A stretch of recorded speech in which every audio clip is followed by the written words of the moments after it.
चलिए अपने आत्मा के ज्ञान और ध्यान की ओर।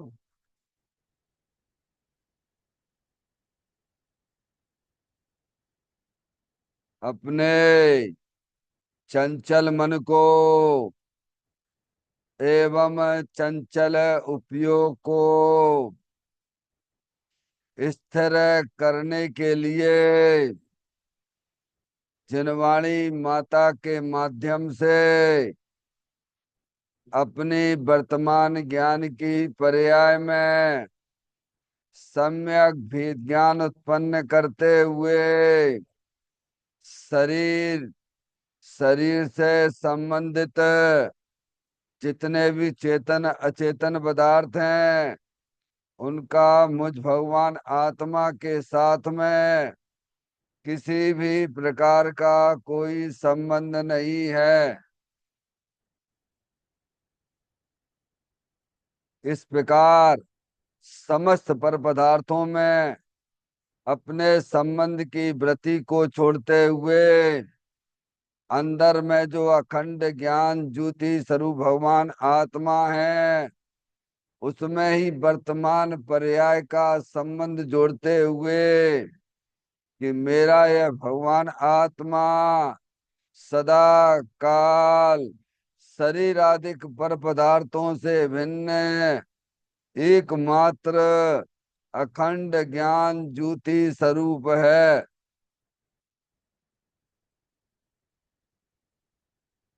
ऐसा अपने आप को जानो और ऐसा ही अनुभव करो कि वर्तमान में ही मेरा यह भगवान आत्मा शरीर आदिक पर पदार्थों से भिन्न एकमात्र अखंड ज्ञान ज्योति स्वरूप ही है।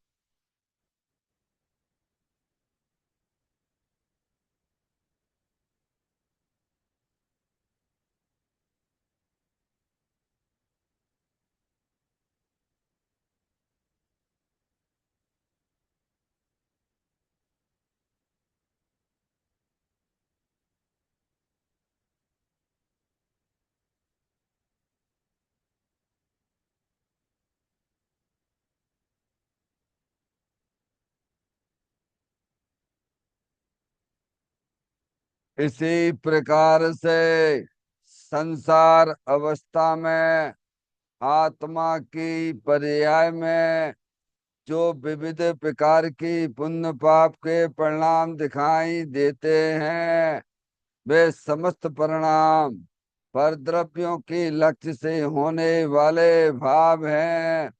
वे हमारे आत्मा का स्वभाव नहीं है। ऐसे समस्त रागादिक परिणामों में एकत्व बुद्धि, ममत बुद्धि, कर्तृत्व बुद्धि, भोक्तृत्व बुद्धि तथा उन रागादिक परिणामों की ज्ञाता बुद्धि को भी छोड़ते हुए अंदर में जो अखंड ज्ञान ज्योति स्वरूप भगवान आत्मा है जो कि सदा काल शरीर रागादिक से भिन्न है एकमात्र पूर्ण निराकुलता स्वरूप वाला है। ऐसा अपने आप को जानो और ऐसा ही अनुभव करो कि वर्तमान में ही मेरा यह भगवान आत्मा शरीर रागादिक से भिन्न एकमात्र पूर्ण वीतराग आनंद मूर्ति स्वरूप है।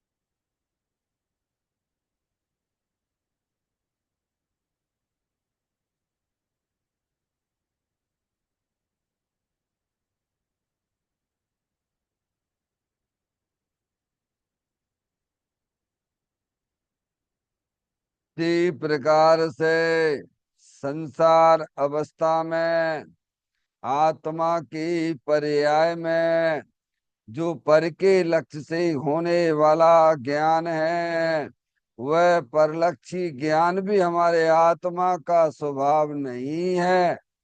वह तो इंद्रिय जनित ज्ञान है। इस प्रकार शरीर, रागादिक और परलक्षी ज्ञान के पर्यायों से भी भिन्न है। मैं तो एकमात्र अखंड ज्ञान ज्योति स्वरूप भगवान आत्मा हूँ।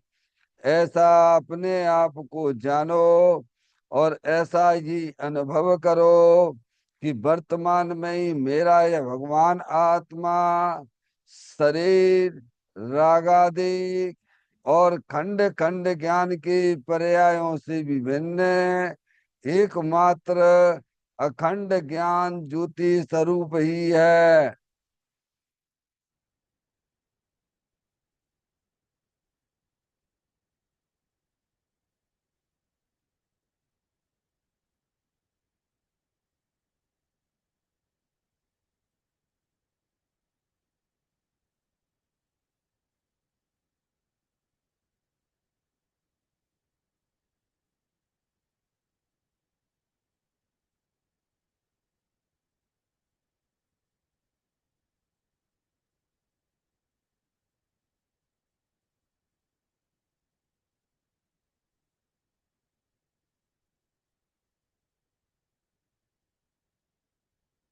द्रव करम, भाव करम, नो करम रहित शुद्धात्म स्वरूपो मेरा ये भगवान आत्मा सदा काल शरीर आदि के नौ कर्मों से भिन्न है। मेरा ये भगवान आत्मा सदा काल ज्ञानावरण आदि आठ कर्मों से भी भिन्न है। मेरा ये भगवान आत्मा सदा काल मूल देश भाव कर्मों से भी भिन्न है। इस प्रकार द्रव कर्म, भाव कर्म, नो कर्म तीनों कर्मों से रहित मैं तो एकमात्र परम पवित्र शुद्धात्म स्वरूप हूँ।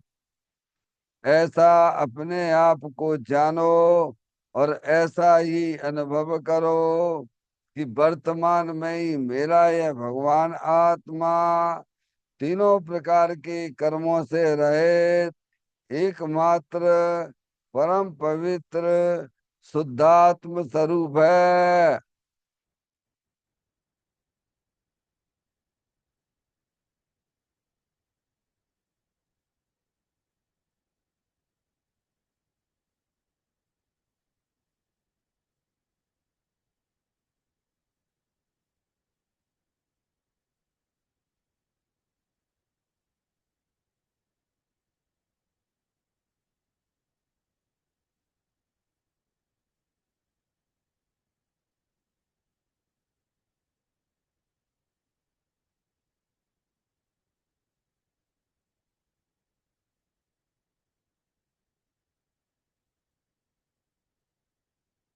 ओम नमः सिद्धेभ्य। ओम नमः सिद्धेभ्य। ओम नमः सिद्धेभ्य। चिंतामणि सम स्वयं का चैतन्य तत्व महान है।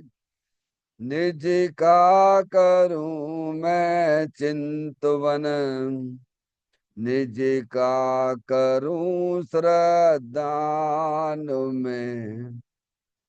शुद्धात्मा ही देव है जो गुण अनंत निधान है। मैं स्वानुभव में देख लूं आत्मा स्वयं भगवान है। मैं स्वानुभव में देख लूं आत्मा स्वयं भगवान है। रिमण जान परिठिया कम कलंक डैवी अपाल दौ जैन परू ते परम भी सब करम मल्लिका नाश करवरु प्राप्त कर निज आत्मा जूली निर्मल ध्यान में नम कर निकल परमात्मा सब नाश कर घन गाति अरवरे अंत पद को पालिया कर नमन उन जिन देव को यह काव्य पत अपना लिया।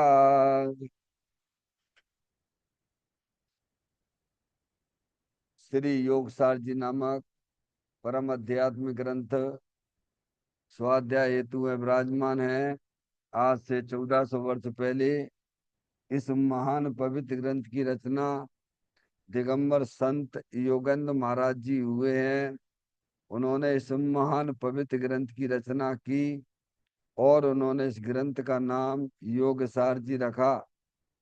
योगसार जी का सीधा सा अर्थ है मुक्ति के मार्ग में। योग का मतलब जोड़ होता है, किसका किसके साथ में जोड़ करना।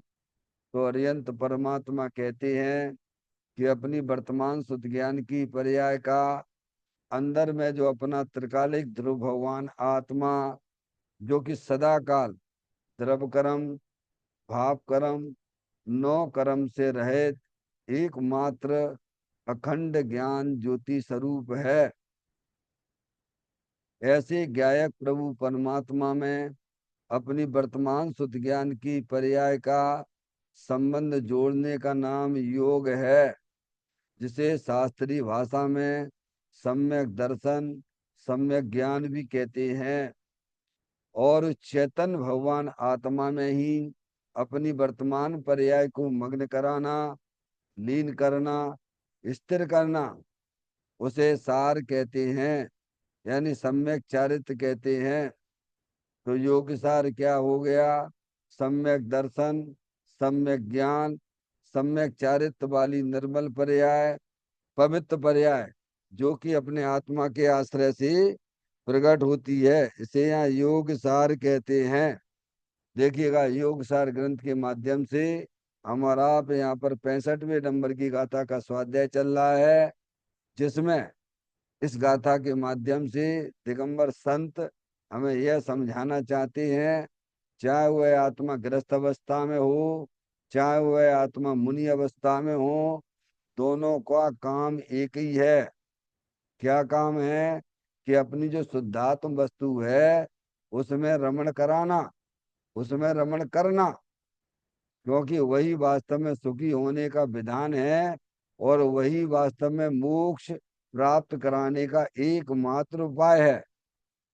समझ में आया? रमण करने वाली पर्याय है और जिसके साथ रमण कराया जा रहा है वह द्रव्य है, चैतन्य आत्म वस्तु है, जो सदा काल अनंत शक्तियों से भरीली है। समझ में आया भैया? देखिएगा गाथा का पाठ करते हुए इसके कुछ पॉइंटों पे अपन विचार कर रहे हैं। सागार या अनगार हो पर आत्मा में वास हो, जिन वर कहें अति शीघ्र ही वह परम सुख को प्राप्त हो। चाहे वह गृहस्थ अवस्था हो चाहे मुनि की, कोई भी हो जो अपनी आत्मा के भीतर वास करता है। वास का मतलब क्या है? वास का मतलब है सम्यक श्रद्धा, सम्यक ज्ञान और सम्यक चारित्र। समझ में आया? वह शीघ्र ही सिद्धि सुख को पाता है, वह अल्प काल में उसकी पर्याय में सिद्ध दशा की प्राप्ति हो जाती है। ऐसा किसने कहा है? जिनेन्द्र देव।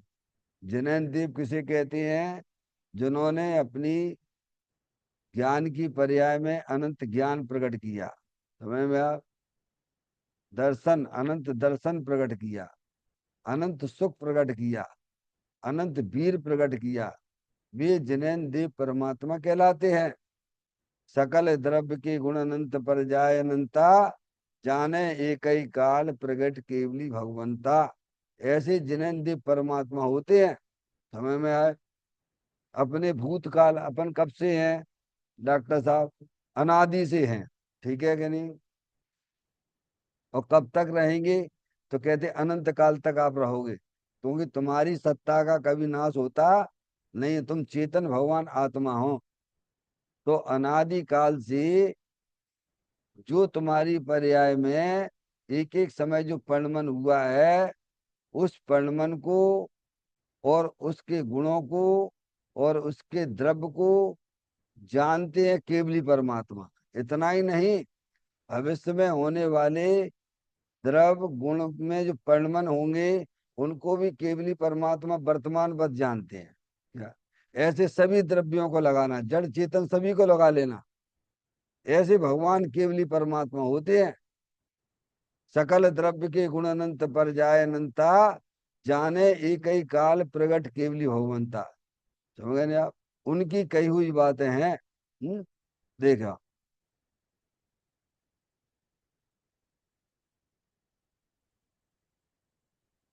देखे, इस गाथा में तीन बातें सिद्ध हुई। हम्म, एक तो जिसने अंतर्मुख दृष्टि करके श्रद्धा, ज्ञान तथा लीनता प्रकट की है, वह आत्मा में ही बसता है। दूसरी बात, गृहस्थ आश्रम में आत्मा में नहीं बच सकते, ऐसा कहने वालों का निषेध किया है। तीसरी बात, धर्मी को राग रूप व्यवहार होता है, परंतु उसका स्वामित्व नहीं होता है। धर्मी राग से मुक्त ही है, समकित है। बस इतना समझ ले आप, फिर आगे पढ़ेंगे अपन कल। क्या समझते हैं अपन इस गाथा में? जो अपन 65वें नंबर की गाथा का स्वाध्याय कर रहे हैं, उसकी बात है। तीन बातें सिद्ध हो जाती हैं। क्या? कौन सी तीन बातें हैं? एक तो जिसने अंतर्मुख दृष्टि करके श्रद्धा, ज्ञान और लीनता प्रकट की है, वह आत्मा में ही बसता है। कौन? क्या बात बताई? अंतर्मुख दृष्टि करके। समझ गए आप? ज्ञान की पर्याय है ना? किसकी है वो? ज्ञान की पर्याय किसकी है? निर्णय तो करना पड़ेगा ना। मनुष्य पर्याय के एक समय तो जा ही रहे ना, पर हम तो रहेंगे ना। ये शरीर भले ही नहीं रहे, लेकिन अपन तो रहेंगे ना। तो कब करेंगे ये निर्णय? ये ज्ञान की पर्याय किस में से आ रही है? शरीर में से आ रही है, कि कर्मों में से आती है, कि राग में से आती है? राग यानी आकुलता रूप परिणाम, परलक्षी परिणाम, और चेतन आत्म वस्तु जानने देखने वाला। चार चीजें हैं कि नहीं? इसका निर्णय अभी हमें करना पड़ेगा। नहीं करोगे तो जन्म मरण करते रहोगे। समझ में आए भैया? निर्णय करने में हमारा कुछ जाता नहीं है। निर्णय करने में आपकी पर्याय में जो आकुलता चली आ रही है, वह धीरे धीरे समन भी हो जाएगी। क्या हो जाएगी? बोलो। दुखी हो के नहीं हो? तो काय से दुखी हो? टेंशन निरंतर है, किस बात का है? टेंशन कहो, आश्रम तत्व कहो, दुखी कहो, कुछ भी कहो, पर द्रव्य के कारण से हमारी आत्मा में दुख नहीं होता है। क्या बताया? पर द्रव्य के कारण से हमारी आत्मा में कोई भी दुख नहीं होता है। अब पर द्रव्य में क्या ले लेना? पर द्रव्य में क्या ले लेना भैया डॉक्टर साहब? शरीर। अरे, शरीर से जितने भी चेतन अचेतन पदार्थ भी सब परद्रव्य हैं, और अंदर चेतन भगवान आत्मा वो स्वद्रव्य है। एक बात। दूसरा, परद्रव्य में कर्म, अंदर कर्म की रचना है ना, वो भी परद्रव्य है। समझ में आया? उसके कारण से भी हमारी आत्मा की पर्याय में दुख नहीं होता। तो दुख का कारण क्या है? अज्ञानता है। क्या है? दुख का कारण क्या है? कि वस्तु स्वरूप का सच्चा ज्ञान हमारी ज्ञान की पर्याय में नहीं है, इसीलिए हम दुखी हैं। ये आत्मा का सबसे बड़ा दोष है। सबसे बड़ा दोष क्या है? वस्तु स्वरूप का सच्चा ज्ञान निर्णय नहीं होना ही ये वास्तव में आत्मा का सबसे बड़ा दोष है। और इस दोष के कारण ही ये आत्मा 4 गति 84 लाख योनियों में परिभ्रमण कर रहा है।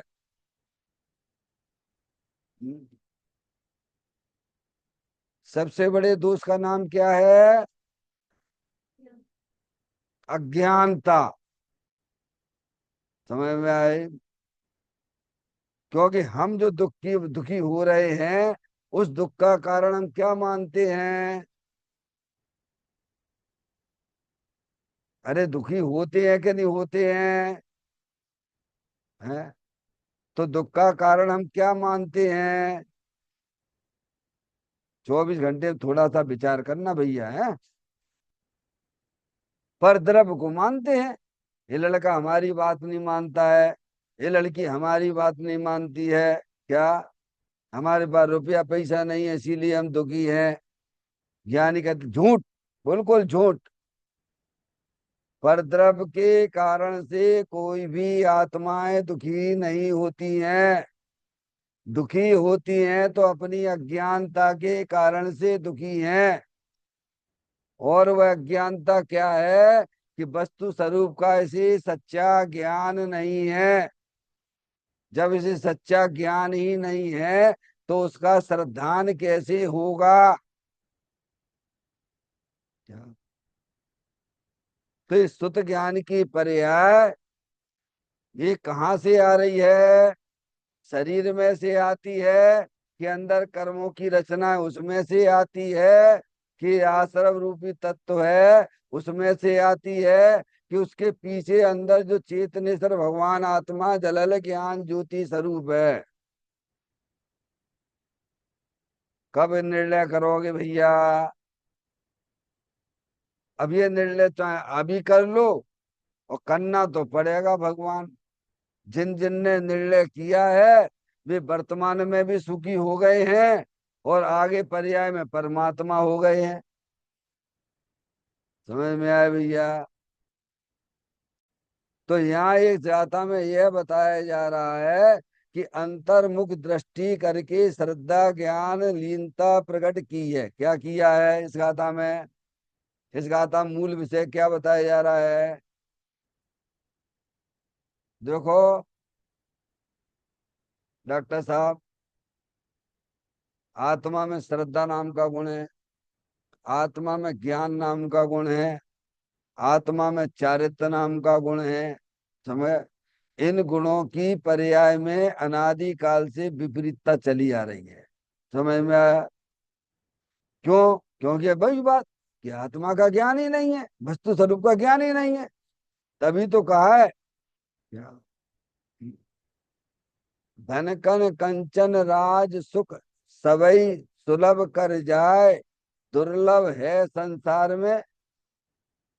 तो ये यथार्थ ज्ञान आपको यहाँ मिल रहा है, ध्यान रखिएगा। जिनवाणी माता में वस्तु स्वरूप का सच्चा ज्ञान कराती है, वो हमें निमित्त है। सच्चा ज्ञान कराने में निमित्त अगर कोई है तो अरिहंत परमात्मा की दिव्य ध्वनि वाणी जिनेन्द्र परमात्मा वीतरागी संत है। वे कहते हैं कि इस गाथा में एक तो जिसने अंतर्मुख दृष्टि करके श्रद्धा ज्ञान लीनता प्रकट की है। क्या किया है? श्रद्धा ज्ञान में सुधार हो गया तो श्रद्धा में भी सुधार आ गया। श्रद्धा ने स्वीकार कर लिया कि मैं लड़का लड़की नहीं हूं, मैं तो चेतनेश्वर भगवान आत्मा हूं। इतना सा सुधार करना है, हम दूसरे को सुधारते रहते हैं। जिनने ये किया, बिनने वो किया, रोते रहते हैं, रोता रोना सुनाते। कौन तुम्हारी सुनेगा इस जंगल में रोना रोना? क्या समझ में आया भैया? तुमने अपनी पर्याय का सुधार किया? अनादि से तो पर्याय का सुधार ही नहीं किया। दुनिया को सुधारने जाते हैं। और तुम सुधरे कि नहीं सुधरे ये तो बताओ पहले। तुम्हारे पास तुम्हारी पर्याय भी है, तुमने उसको सुधार कभी किया ही नहीं उसका। है, जब तुम नहीं सुधार कर सकते हो तो दूसरे के सुधारने की बातें क्या करना। हम्म? पर्याय तुम्हारी पास में ही है। इतना सा ज्ञानियों ने सुधार कर लिया। क्या जहाँ, भाई डॉक्टर साहब, जहाँ पे तकलीफ होती है उसी जगह तो आप ऑपरेशन करते होगे कि दूसरी जगह करते हैं अपन? सीधे हाथ में तकलीफ है, फ्रैक्चर टूट गई है हड्डी, तो क्या बाएं हाथ पे चढ़ाने लगते हैं प्लास्टर? है, अरे जहां पर तकलीफ है उसी का तो इलाज करते हैं ना। तो ज्ञानी हमें उसी का तो इलाज करने की बात कह रहे हैं ना। तुम्हारी श्रद्धा में विपरीतता पड़ी हुई है। तुम अब हो तो जानने देखने वाली चेतनात्म वस्तु, और मानते हो अपने आप को मैं लड़का लड़की हूं। अरे चार चीजें समझ में आती है कि नहीं आती है? ज्ञानी ने क्या काम किया है? ज्ञान में भी सुधार किया और श्रद्धा में भी सुधार किया, और दोनों में सुधार हो गया तो चारित्र में भी सुधार हो गया। क्या क्या भगवान, थोड़ा बहुत है तो का चारित्र में वो भी का सुधार पूरा कर लेगा। आप उसकी चिंता मत करना। सबसे बड़ी भूल तो क्या है? श्रद्धा और ज्ञान की है। क्या भैया? आप जैसे हो वैसे जानते नहीं हो, आप जैसे हो वैसा मानते नहीं हो। यही तो सबसे बड़ी भूल है ना। यही तो सबसे बड़ा दोष है ना। हैं आप चेतनेश्वर भगवान आत्मा, और मानते हो अपने आप को शरीर। मैं लड़का हूं, मैं लड़की हूं, ऐसा ही जानते हो। जैसा जानते हो वैसा मानते हो। क्या? तो ज्ञानियों ने यहाँ सुधार किया है। क्या? अरे भाई क्या गलत किया उन्होंने? एक शरीर का डॉक्टर है, जहाँ तकलीफ होती वहां इलाज करता है। तो ज्ञानियों ने क्या किया? जहाँ तकलीफ थी, श्रद्धा में तकलीफ थी, ज्ञान में तकलीफ थी, और उसके कारण से जन्म मरण हो रहा था, वहां उसने सुधार कर दिया। क्या समझ में आया भैया? तो कहते इस गाथा में तीन बातें सिद्ध हुई, जिनकी चर्चा अपन पढ़ते आ रहे हैं। कि एक तो जिसने अंतर्मुख दृष्टि करके क्या कर गया? अंतर्मुख यहाँ का मतलब क्या समझते हो भैया? अंदर अपना चेतन भगवान आत्मा है कि नहीं है? बोलो हाँ या ना। कुछ तो बोलना पड़ेगा भगवान। सही बोलोगे तो तुम्हें पुण्य बंधेगा, और सही की दृष्टि कर लोगे तो तुम्हें धर्म हो जाएगा। और भगवान की बात का विरोध करोगे तो इसी समय तुम्हें पाप भी लगेगा। पुण्य पाप और धर्म कोई आत्मा को छोड़ के नहीं होती है, भगवान ध्यान रखिएगा। पुण्य पाप और धर्म किसी पर क्षेत्र में नहीं होते हैं। ये सब आत्मा की पर्याय में होने वाले परिणमन का नाम पुण्य पाप धर्म है। क्या? विकल्प में भी अगर आप स्वीकार करते हो तो यहाँ बैठे बैठे तुम्हें पुण्य हो जाएगा। कि हाँ वास्तव में तीन चार चीजें तो हैं, स्पष्ट तो है। ये शरीर जड़ है, अंदर आठ कर्मों की रचना है। देखो आपको ये शरीर मिला, मुझे ये शरीर मिला, मेरी भाषा ऐसी निकलती है, आपकी ऐसी निकलती है। ये सब कर्मों की ही तो लीला है ना। इसीलिए कर्म की सत्ता को भी स्वीकार करना। और ये दुख रूपी पर्याय जो अज्ञानता की निशानी है, आश्रव तत्व है, और अंदर चेतने से जलल ज्ञान ज्योति स्वरूप है। बोलो चार चीजें हैं कि नहीं है? अभी यहाँ निर्णय कर लीजिए आप। हम्म? हमें समझ में नहीं आता, हमें समझ में नहीं आता। तुम समझना चाहते हो क्या? पहले तो ये बताओ, क्या भगवान, क्या समझ में नहीं आता है? वो त्रियंच गति का जीव देशव्रती हो जाता है? हम इतने बड़ी बड़ी पढ़ाई पढ़ ली हमने, क्या इंजीनियरिंग हो गए, डॉक्टर हो गए, सीए हो गए, सब कुछ हो गए, और फिर भी कहते हैं हमें समझ में नहीं आती। क्या नहीं समझ में आती भाई? इतनी सी बात है। शरीर ये जड़ है, जानने देखने की शक्ति से रहित है, अंदर आठ कर्मों की रचना है, और जो पर्याय में विभाव रूप परिणति आश्रम तत्व है, और उसके पीछे अंदर चेतनेश्वर भगवान आत्मा है। इसमें किसी को तकलीफ हो तो बता दीजिए आप। माता जी, कहाँ ध्यान है? अपना हीरो तो यहाँ बैठा हुआ है? उपयोग कहाँ लगाने हैं? ज्ञानियों ने अंदर लगाया। तो अंतर दृष्टि करके क्या कह रहे हैं? देखो तो गजब हो रहा है। दीपक तले अंधेरा हो रहा है। डॉक्टर साहब, दीपक तले अंधेरा हो रहा है जी। हमारे साथ में कुछ ऐसा ही हो रहा है।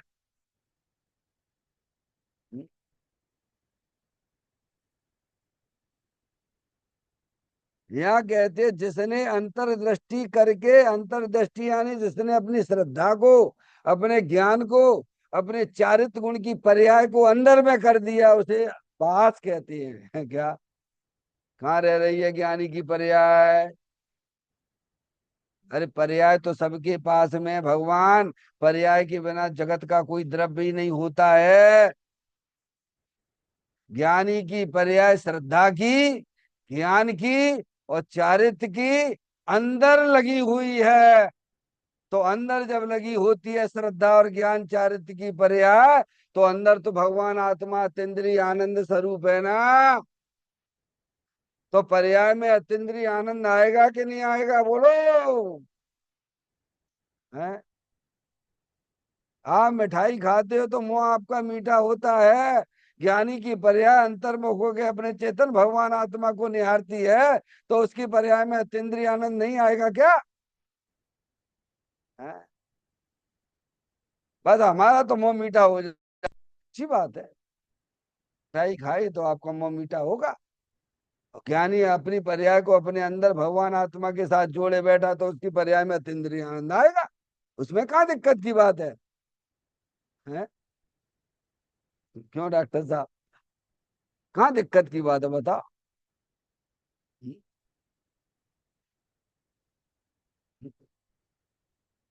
ये काम करते हैं ज्ञानी। तो साहब आप कहोगे कि ये बात जो है गृहस्थ अवस्था में तो नहीं हो सकती। पाप लगेगा, पाप। पारसमणि, पाप लगेगा। ऐसी बात बोलोगे तो पाप लगेगा तुम्हें। क्योंकि यहाँ तो दिगंबर संत ये बात कह रहे हैं।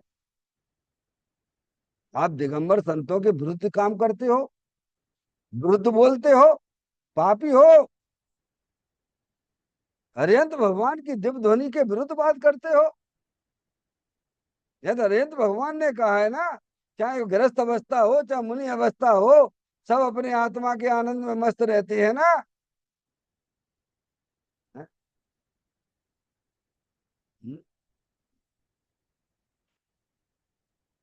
इस गाथा में तीन बातें सिद्ध हुई। एक तो जिसने अंतर्मुख दृष्टि करके श्रद्धा ज्ञान लीनता प्रकट की है, क्या की है? ज्ञानी ने अपनी श्रद्धा की पर्याय, ज्ञान की पर्याय, और चारित्र की पर्याय कहाँ लगाई है? इसे कहते अंतर्मुख। उसका ज्ञान की पर्याय का परिणमन, श्रद्धा की पर्याय का परिणमन और चारित्र गुण की पर्याय का परिणमन किधर हो रहा है? और ये हमारा आपका कर्तव्य है कि नहीं है? बोलो भैया डॉक्टर साहब। यही कर्तव्य है, यही करने योग्य है। बाकी तो सब बेकार की बात है, उन्हें कोई दम नहीं है। पुण्य पाप तो तुमने अनंत बार किए हैं।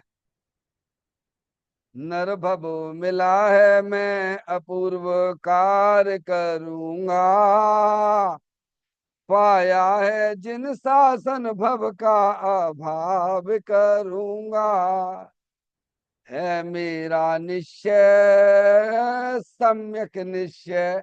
क्या कहते हैं? जिसने अंतर्मुख दृष्टि करके श्रद्धा ज्ञान तथा लीनता प्रकट की है, यानी मोक्ष मार्ग जैसी पर्याय ज्ञानियों ने अपनी पर्याय में प्रकट की है। समय में पवित्र पर्याय प्रकट होती है। आप करके देख लीजिए, करके देख लीजिए। समय में आप नया बैठे बैठे सिद्ध भगवान जैसा आनंद मिलने लग जाए, गारंटी से कहता हूँ डॉक्टर साहब। है? फिर कहते हैं वह आत्मा में ही बसता, इसका नाम बसना, बसने शब्द की परिभाषा दी। श्रद्धा का परिणमन, ज्ञान का परिणमन, चारित्र का परिणमन। गुण है कि नहीं है? श्रद्धा का, ज्ञान का, चारित्र का। बोलो भैया।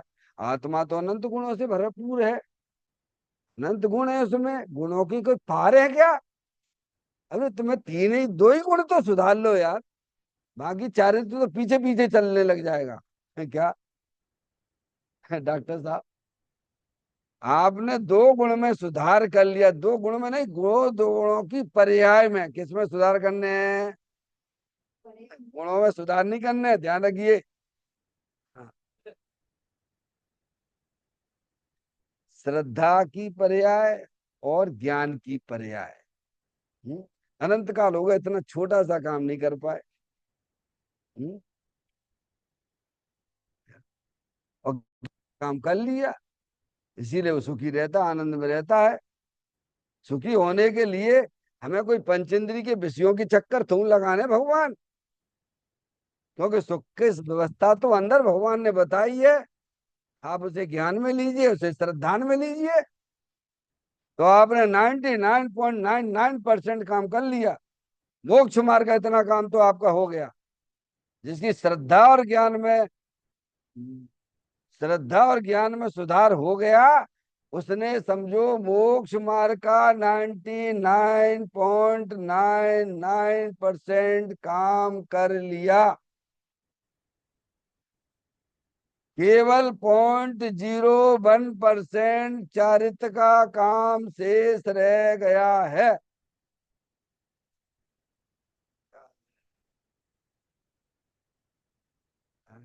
समझ में आया भैया? डॉक्टर साहब सब खत्म। अब कोई ना मनुष्य मनुष्य बनो, फिर पढ़ाई लिखाई करो, बने कि नहीं बने पतो नहीं है। भगवान तुझे कहते हैं भैया, वो जो है आपका एक है, पेड़ होता है ना, पेड़ पेड़ के पत्ते होते हैं ना, नीम का पेड़ होता है ना भगवान, है नीम का फूल होता है ना, है निमोरी। उसमें मालूम कितने हैं?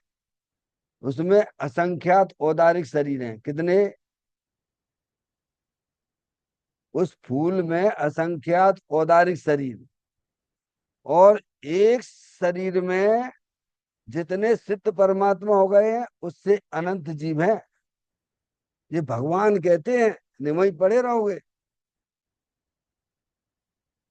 वहां से निकलना ही दुर्लभ, दुर्लभ लई जो चिंतामणि त्यों पर्याय लई तिष्ठनी। मनुष्य पर्याय होना तो बहुत दुर्लभ है। जो चीज आज हमारे पास में है, उसकी हम कीमत नहीं करते हैं।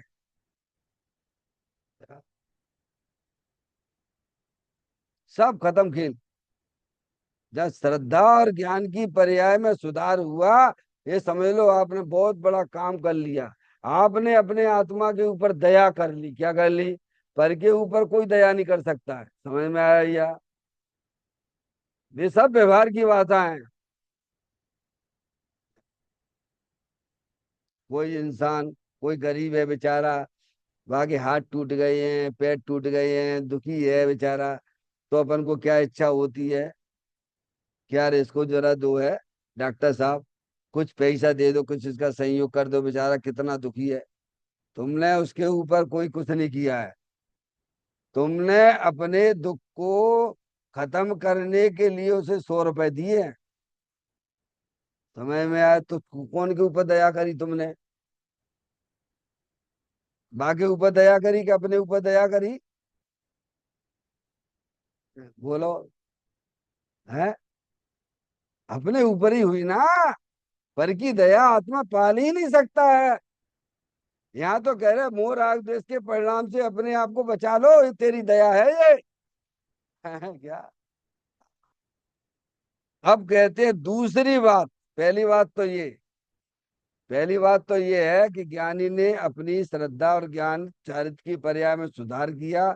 सुधार अंतर्मुख अपने द्रव्य स्वभाव के माध्यम से ही होता है। समझ में आया भैया?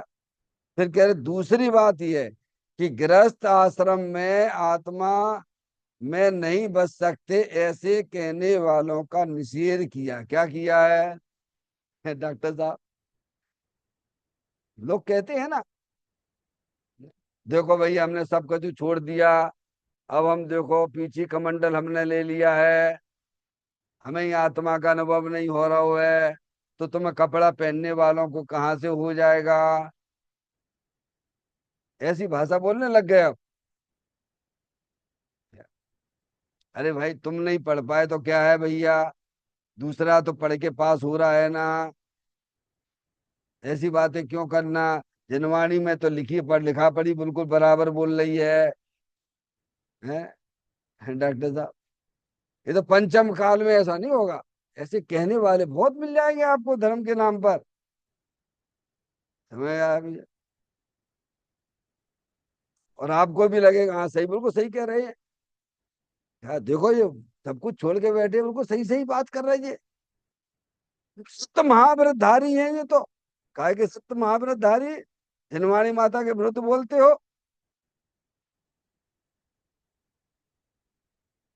सत्य तो ये है, अरिहंत परमात्मा ने कहा चाहे गृहस्थ अवस्था हो चाहे मुनि अवस्था हो, सब एक ही काम करते हैं, अपनी आत्मा में रमण करते हैं। ये सत्य है। तो दूसरी बात इसका भी खंडन हो गया।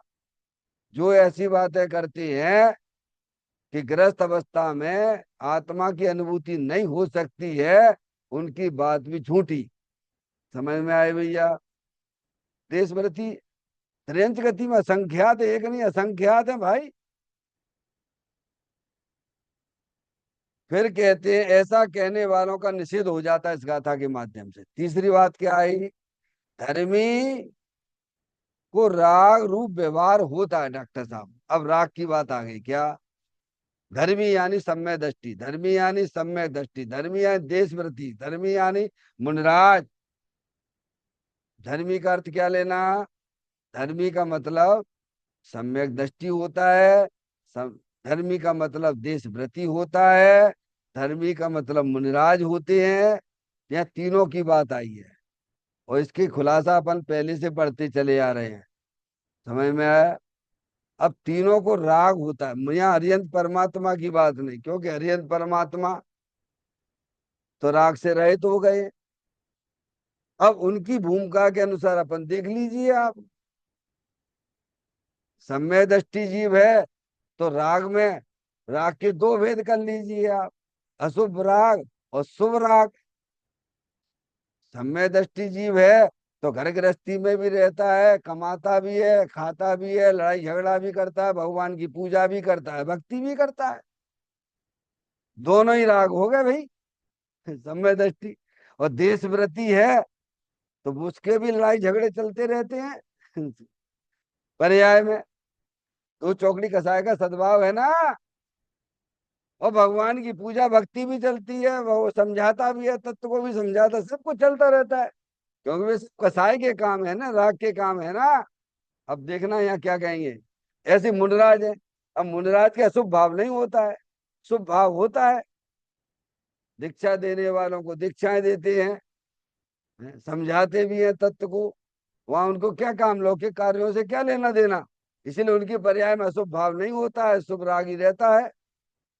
एक चौकड़ी के सद्भाव पूर्वक ध्यान रखना, केवल ऐसे ही नहीं ले, 3 चौकड़ी का अभाव हो गया है, उसमें वीतराग दशा चल रही है, ऐसे ही सब में ले लेना, तीनों में है। तो कहते हैं धर्मी राग से मुक्त ही है।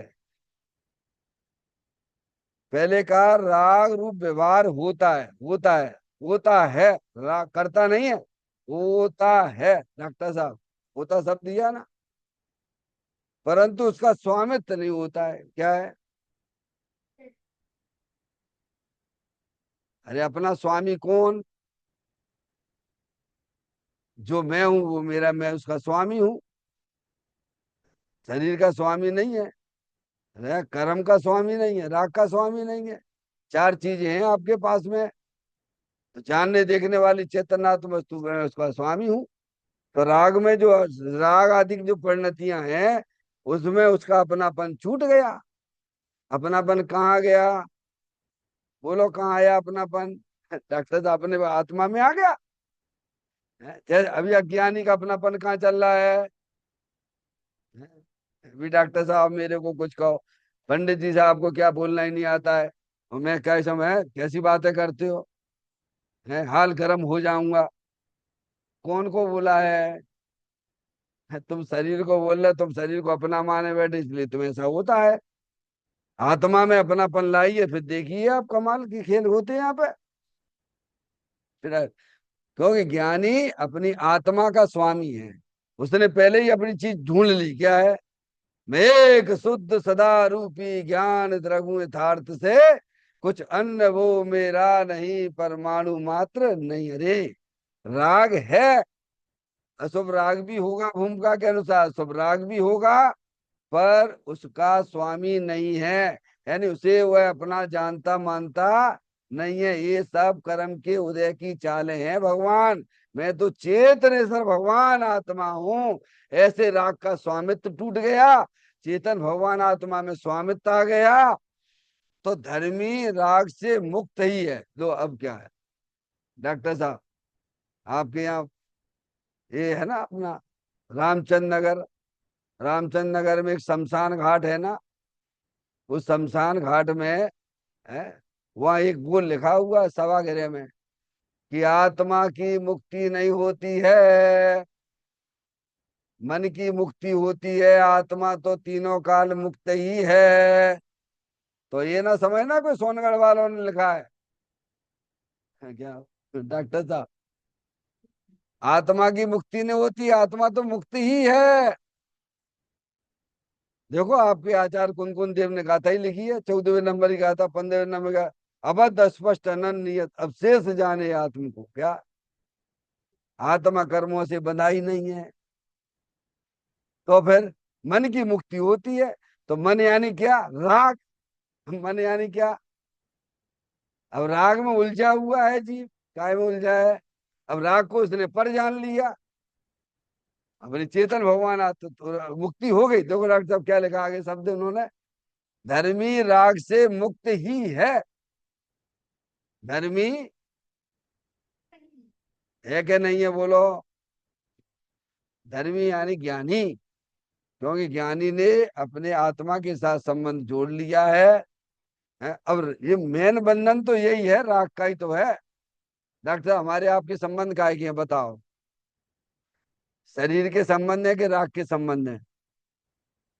संसार में जितने भी जीवों के जो संबंध दिखाई दे रहे हैं, वे शरीर के संबंध है कि राग के संबंध है? बोलो, अरे बोलो भगवान। ये हमारा पत्नी से संबंध है, ये हमारी बच्ची से संबंध है, तो शरीर से संबंध है कि राग से संबंध है? काय से जुड़े हो तुम? 2 चीजें हैं, शरीर और अंदर राग। तो संबंध का जो शरीर से संबंध है कि राग से संबंध है? जब ज्ञानी ने राग से ही संबंध तोड़ दिया, तो फिर न पड़ गया कि नहीं पड़ गया? तो अपने आत्मा के साथ में रहने लग गया कि नहीं रहने लग गया? तो आत्मा तो मुक्त ही है।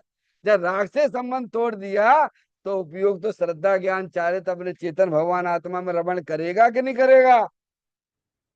चैतन्य का ये स्मरण प्रति क्षण करो रे, भवि के अनंत दुख को पल में हरो रे।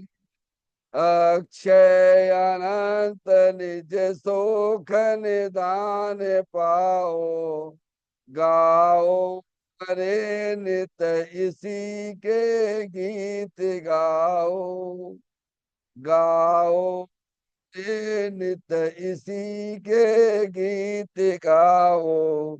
9 बार नमोकार मंत्र का स्मरण